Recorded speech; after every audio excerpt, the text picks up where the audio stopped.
নমস্কার বন্ধুরা, রন্ধনে আপনাদের সবাইকে স্বাগত। আমি পম্পিয়া। আজকে আমি লাউয়ের একটা নিরামিষ রান্না নিয়ে হাজির হয়েছি। এই রান্নাটি আপনারা ভাত কিংবা রুটি উভয় দিয়েই খেতে পারেন। তাহলে আর বেশি দেরি করব না, চলুন শুরু করা যাক। আমি এখানে 500 গ্রামের মতন লাউ নিয়েছি, ছোট ছোট করে টুকরো করে কেটে রেখেছি। 700 গ্রামের মতন ছোলার ডাল নিয়েছি, আর 2টো কাঁচা লঙ্কা, আর সাথে পরিমাণ মতন জল দিলাম সেদ্ধ করার জন্য। আর 1 চা চামচের মতন নুন দিলাম, আর 1 চা চামচের মতন হলুদ গুঁড়ো দিয়ে আমি এটা কুকারে 2 থেকে 3টে সিটি দিয়ে দেবো। এবার আমি 1 ইঞ্চির মতন আদা নিয়েছি, আর 1 চা চামচের মতন গোটা জিরে পেস্ট তৈরি করে নেব। ফোড়নের জন্য একটা তেজপাতা, একটা শুকনো লঙ্কা, একটা দারচিনি, আর একটা এলাচ, আর সাথে রয়েছে 1 চা চামচ গোটা জিরে। এই যে আদা আর জিরে পেস্ট তৈরি করে নিয়েছি। এবার ডালটা আর লাউটা সেদ্ধ হয়ে গেছে। আমরা ডালটা ঠিক এরকম সেদ্ধ করব। এবার কড়াইতে 2 টেবিল চামচের মতন সাদা তেল নিলাম বা রিফাইন্ড অয়েল। তাতে একে একে সব ফোড়নগুলো দিয়ে দেব, আর আদা আর জিরে বাটাটাও দিয়ে দিলাম, দিয়ে একটু কষে নেব। এবার এর মধ্যে আমি গুঁড়ো মশলা দেব।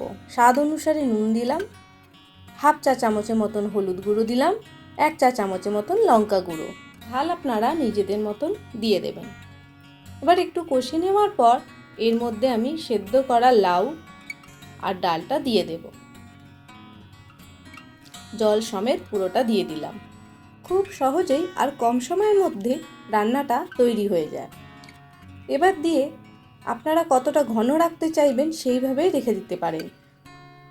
এবার আমি 1/2 চা চামচের মতন চিনি দিলাম, আর ডালটাকে আমি একটু ঘন রাখছি লাউয়ের সাথে, যাতে এটা ভাত বা রুটির সাথে খুব সুন্দরভাবে খাওয়া যায়।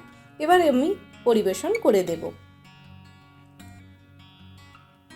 ওপরে গার্নিশের জন্য আমি অল্প ধনেপাতা ছড়িয়ে দিলাম।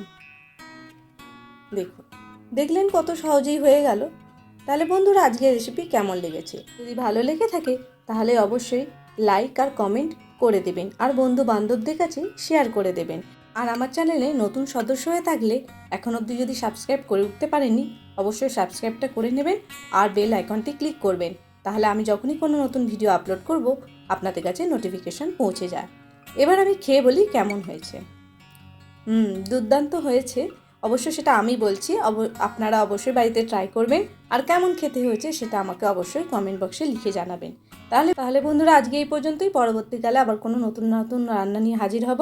বিদায় নিচ্ছি ততক্ষণের জন্য। ভালো থাকবেন, সুস্থ থাকবেন, সাবধানে থাকবেন। ধন্যবাদ।